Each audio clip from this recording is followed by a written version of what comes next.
नमस्कार, मैं आरती सिंह। आप देख रहे हैं न्यूज 11 भारत।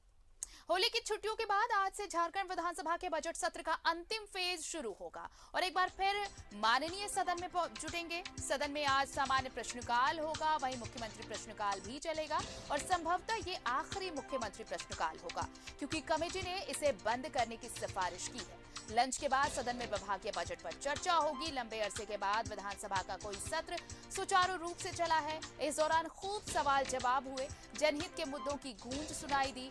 आजसू ने 2 निर्दलीय विधायकों के साथ मिलकर तीसरे मोर्चे का गठन किया, तो वहीं इस बार भी बाबूलाल मरांडी पर कोई फैसला नहीं हो सका।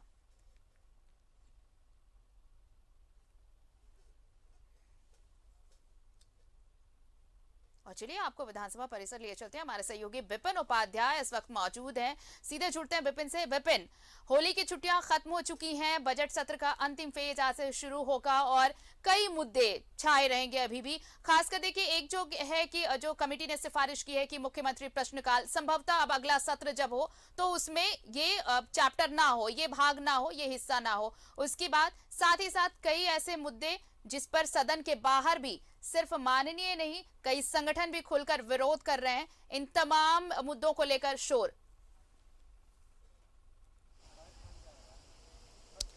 देखिए, 17 कार्य दिवस वाले झारखंड विधानसभा के बजट सत्र का आज 13वां दिन है और आज 13वें दिन सोमवार के दिन जब सदन की कार्रवाई 11 बजे शुरू होगी तो सामान्य प्रश्नकाल के साथ साथ जो झारखंड विधानसभा में एक विशेष व्यवस्था है राज्य के 2 अन्य विधानसभाओं के बराबर की, यहाँ पर दोपहर 11:30 बजे से लेकर 12 बजे तक मुख्यमंत्री प्रश्नकाल सोमवार के दिन हाउस में होता है, जिसमें जो विधायक है वो मुख्यमंत्री से नीतिगत सवाल जो है वो सदन में पूछ सकते हैं। इसके अलावा अगर बात की जाए तो जिस तरह से बीते दिनों राज्यपाल ने जो मॉब लिंचिंग बिल को वापस किया है उसको लेकर भी आज सत्ता पक्ष जो है वो सदन के माध्यम से जो है ये राज्यपाल का जो फाइल राज्यपाल की तरफ से वापस की गई है उसको लेकर आज इसकी गूंज सदन और सदन के बाहर सुनाई दे सकती है। अगर बात की जाए तो दूसरी पाली में आज खान विभाग के अनुदान की मांग पर सदन में चर्चा होनी है और जिस तरह से बात की जाए तो जो समिति की सिफारिश थी मुख्यमंत्री प्रश्नकाल को झारखंड विधानसभा के कार्य संचालन की जो प्रक्रिया है उससे विलोपित करने का, तो उसमें 14 तारीख तक विधानसभा अध्यक्ष ने संशोधन मांगा था। तो इस संशोधन के बाद क्या कुछ सदन का निर्णय होगा ये अभी आना बाकी है, लेकिन इतना जरूर है कि जो अंतिम 5 कार्य दिवस बचा हुआ है सोमवार से लेकर शुक्रवार तक का वो काफी महत्वपूर्ण है। जिस तरह से आज बात की जाए तो आज गृह विभाग, ग्रामीण विकास विभाग, शिक्षा, चिकित्सा के साथ साथ कृषि विभाग के महत्वपूर्ण सवाल जो है वो सदन में लाए जाने हैं। तो जो होली के 5 दिनों के अवकाश के बाद सदन की कार्रवाई अब से कुछ देर के बाद शुरू होने वाली है। काफी महत्वपूर्ण दिन है। अगर सदन की सिफारिश को मान लिया गया तो ये संभवतः अंतिम सोमवार होगा जब नीतिगत सवाल मुख्यमंत्री से विधायक जो है वो सदन में पूछेंगे।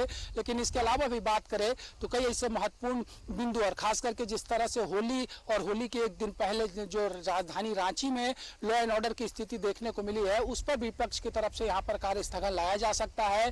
कानून व्यवस्था के को मुद्दा बनाकर विपक्ष जो है खास करके बीजेपी की बात करें तो वो सरकार को सदन में घेरने की कोशिश करेगी। तो कई ऐसे घटनाक्रम बीते 5 दिनों में हुए हैं जिसके जरिए सरकार को भी विपक्ष जो है वो उत्तर देने के लिए बाध्य करेगा और वहीं सरकार के लिए भी ऐसे मुद्दे हैं जो कि कहीं ना कहीं इस बात को लेकर भी आशंका व्यक्त कर रहे हैं कि ऐसा ना हो कि लॉ एंड ऑर्डर के मसले पर सदन में भारी हो हंगामा देखने को मिले। हालांकि अब तक जो 12 कार्य दिवस रहा है उसमें अगर एक दिन को छोड़ दे तो बाकी बचे हुए 11 दिनों में सदन सुचारू रूप से चल पाया है। जी आरती। बिल्कुल, और अब देखिए अब थोड़ी देर में कार्यवाही शुरू होगी तो और भी अपडेट्स लेंगे। विपिन, फिलहाल शुक्रिया तमाम जानकारी के लिए आपका। तो छुट्टियों के बाद आज फिर से बजट सत्र और सदन में आज सामान्य प्रश्नकाल।